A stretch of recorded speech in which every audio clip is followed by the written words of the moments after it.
Most Scots are pro-European. In the capital Edinburgh, more than 70% voted to remain in the EU.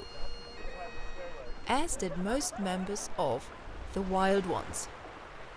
These hardy winter outdoor swimmers are staunch supporters of Europe, and they're furious that Scotland is being dragged out of the EU. Feeling ignored and feeling that we're being torn out of the EU without our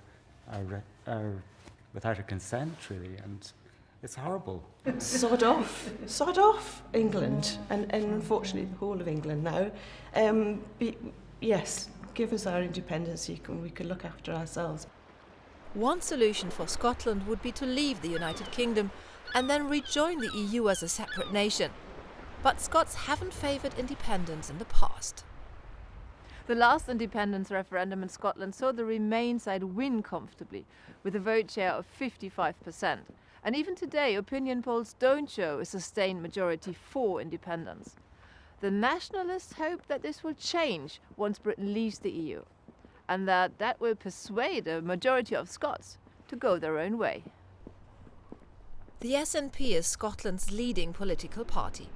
It's calling for open borders with England, Scotland's top trading partner, as well as an independent Scotland rejoining the EU.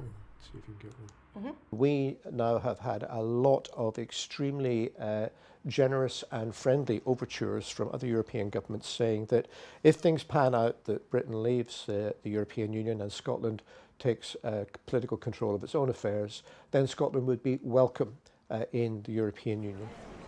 But that would require a new referendum on Scottish independence, something the Conservative government in London is keen to avoid. That referendum was a once-in-a-lifetime, once-in-a-generation event. It happened, it's only 5 years ago. Rather than us spending all our time as politicians going over and over having referendum after referendum after referendum. Well, I don't see any. But the Scottish nationalists are not about to back down. Protesters in Glasgow have renewed calls for independence.